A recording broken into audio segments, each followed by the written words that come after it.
د خیبر پښتونخوا د پراسیکیوشن محکمې نه ترلاسه شویو شمیرو تر مخه په صوبه کې د روان کال جنوري نه تر سپتمبر پورې ترهګرۍ په قضیو کې 60% ملزمان د ثبوتونو د نشوالیو په مقدمو کې پیدا شویو شکونو په اساس عدالتونو بری کړي دي. د قانوني چارو پوهان وایي چې په صوبه کې د ترهګرۍ په پیښو کې د کره شواهد او ثبوتونو جمع کول لپاره د فارنزیک لیبارټري سہولتونه د نش برابر دي او د پولیس تفتیشي افسرانو ته هم هغه جدید تربیت نه دی ورکړل شوی کم چې په داسې ډول قضیو کې د ثبوتونو پیش کول لپاره مهم دی. د پښتونخوا د پراسیکیوشن محکمې لخوا جاری شوی شمیرې ښایي چې د روان کال 2022 د لومبنو 9 میاشتو په دوران کې ترهګرۍ په مقدمو کې 40 قضیو کې ملزمانو ته سزا ورکړل شوې ده. د شمیرو تر مخه ترهګرۍ په ضد په 14 عدالتونو کې 133 قضیې فیصله شوې دي چې پکې په 38 مقدمو کې ملزمان سزا شوي دي. په دې اقله د محکمې ډایرکټر جنرال مختار احمد وایي چې په صوبه کې د فارنزیک لیبارټري د سہولتونو د نشوالي او په ضروري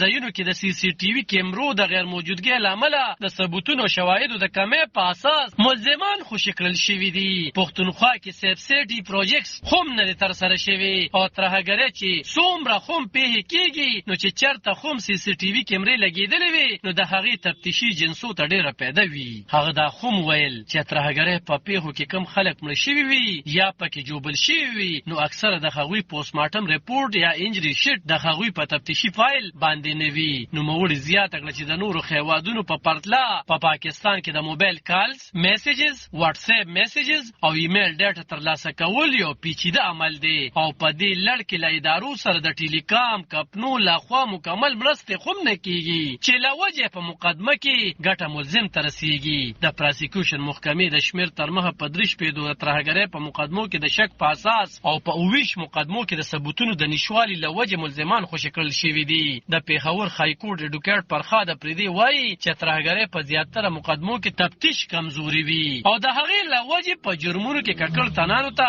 سزا ورنکړل شي. میډیا سره خبرو کې د نوموړي وینا وه چې په صوبه کې د زیاتره تفتیشي افسرانو مهارت او تعلیم هغمره نه دی کم چې د نوي دور د قضیو او حالاتو لپاره پکار دی. هغه زیاته کړه چې اوس د شهادت په قانون کې موبایل ډیټا ویډیو او اډیو په شهادت کې به طور ثبوت مونږ پیش کولی شو او دغه عدالت ته قابل قبول وي. په جیو فنسینګ جیو لوکیشن او سی ډي آر باندې دغه مقدمه انحصار کوي خو د دې د اپریټ کولو یعنی چلول لپاره چې مونږ سره کم تفتیشي وي هغه پرې پوره پیښوم نه وي. د پراسیکیوشن محکمې مشر مختار احمد وایي چې ترهګرۍ په مقدمو کې تیر کال د سزا شرع 19% ریکارډ شوی و. نوموړی وایي چې په دغه ډول جرمونو کې ککړ تنانو ته سزا ورکول لپاره پبلک پراسیکیوټرز یا سرکاري وکیلانو ته د نوي دور مطابق تربیت ورکولو په عرض اوس اداره جوړه کړل شوې ده او د دوی د کمې پوره کول لپاره به ډېر زر نور وکیلان هم برتي کړل شي. علب